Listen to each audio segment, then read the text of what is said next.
We got some great athletes. I think we're going to be very explosive offensively, but we got a young defense. Our pass rush against Tampa was very good for the young guys. Keeping Aaron upright is the way you're going to be successful this year. Sure, with with Aaron and his experience, if we can keep him upright, if we can protect him, we'll be able to score a lot of points with our receivers. It is certainly nice to have a perennial winner on your side to start.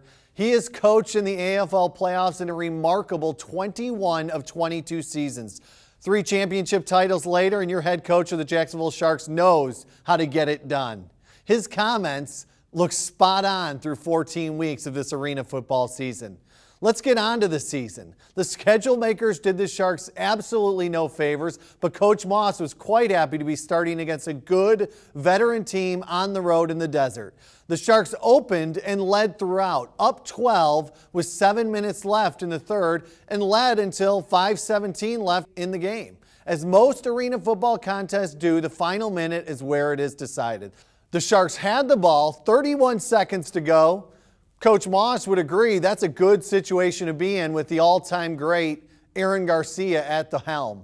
A great play by the Rattler linebacker Kevin McCullough is the only thing standing between the Jacksonville Sharks and a perfect record. The home opener the following week was a smash hit with a franchise record 71 points for the home crowd. Mishai Robinson holding down the defense with 2 of his season-high 7 interceptions.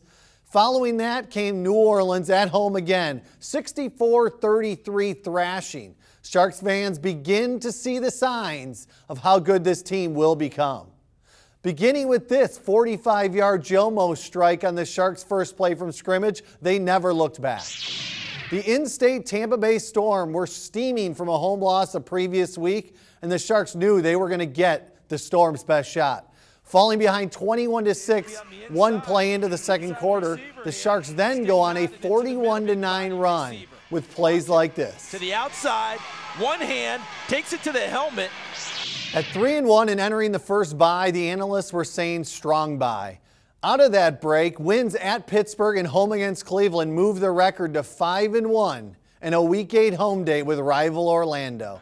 Adding to the drama at Seabest Field is Aaron Garcia tossing his 1,000th career passing touchdown in front of the home crowd.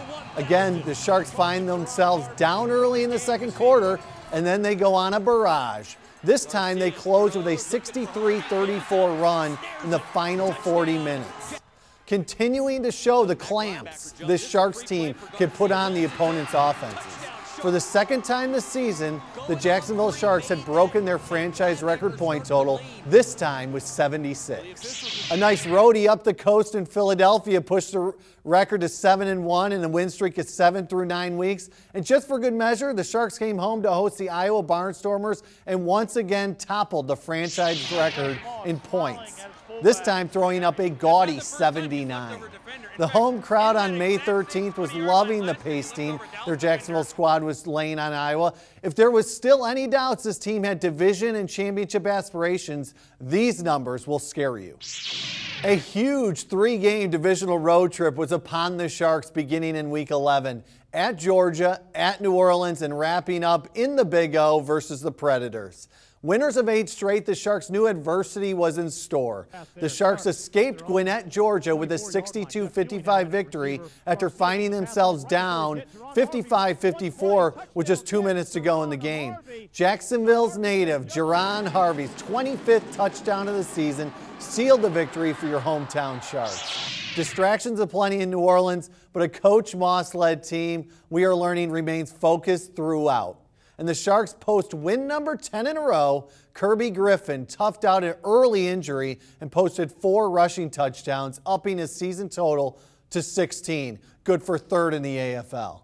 Last week, the Sharks traveled to Orlando and the billboard wars continued. They did play a professional football game in between all the bickering, and it was a dandy. 2 of the best teams in the AFL tangled, and the Sharks set the stage early with a defensive stop on the first possession and then a one-play 21-yard touchdown drive from Garcia to Jomo. This is amazing. 135 points scored in this game, and the game comes down to a 2-point conversion with 7 seconds to play. You just gotta love the Arena Football League. Jump on board, Sharks fans. 5.5 regular season games to go and an arena football playoff push.